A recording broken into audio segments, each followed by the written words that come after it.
Yeah, so it's currently just 24 hours before the fight. I'm just gonna fucking assume that Merab beat O'Malley. I don't think it was as easy as the first fight, but I'm just expecting Merab was able to avoid a fluke shot by Merab over the 25 minutes. I think O'Malley's takedown defense has hugely improved. I think he looked a lot better, but I don't think it was enough to beat Merab. Now this video could be a huge waste of my time, man, but let's see. I'm gonna upload this shit before the fight as well, so it's gonna be kind of embarrassing if he doesn't pull it off again. So I know most people really don't care about Merab. Like what Sean said at the press conference was true, man. Nobody will give a shit about Merab if he loses the title. However, I think he still has it by the time UFC 316 is done and dusted, which is why I'm making this vid in the first place, because that would be the only reason I would be able to justify making this vid out, hoping to get just a couple of views on this. So who's left for Merab, man? Nobody, bro. Like I'm going through the rankings over here. It's just rematches or Sandhagen. Sandhagen's on a 1-fight win streak right now, which to be honest is fair considering no one else deserves it right now. Some might argue for Song Yadong, but I think he's a step behind Sandhagen, to be honest. Now, ideally, a guy with this kind of resume,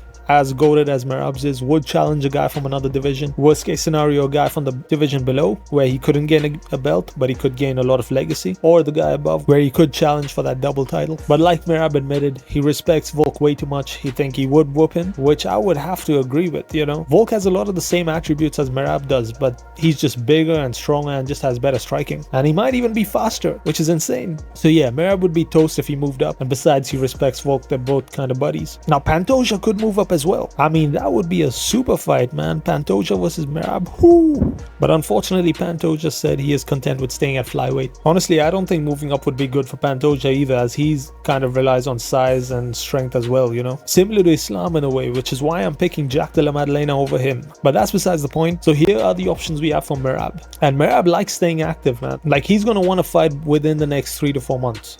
So around September or October. Honestly, since the timelines match up, they might just book Merab versus Patchy mix if Patchy manages to pull this off against Mario Bautista, which is a big if, I must add, because I do think Mario Bautista beat Patchy. So I don't think that fight's on the table. Patchy was saying that the UFC is expecting a 2-3 fights out of him. I don't think so, man. I think if he wins this one, and if Merab gets it done, it's going to be a straight title shot for him. Whereas if Mario Bautista wins, yeah, good luck. He ain't getting the title. He might need at least another 2 wins in order to earn that title shot. Peter Yan right now will likely be booked against Marcus McGee. Besides, he is kind of only on a 2-fight win streak right now after a 3-fight loss streak. Now, yeah, the O'Malley one was a robbery, but still, man, 2 losses, it still doesn't look good, you know. One of them being Merab too, so maybe another win or 2 from No Mercy, you know what I mean? The most exciting fight that the UFC can make in the division right now would be that Merab rematch. People are saying it'll be a completely different fight without a hand injury and this and that, which yeah, it'll be slightly better, but I just don't think it'll be enough for him to be able to beat a guy like Merab. Merab's just a fucking goblin, you know. But yeah, fuck that. He ain't getting the rematch until he wins at least 1 more fight. He didn't deserve the title shot in the first place, man. Neither did Islam. They just keep gifting these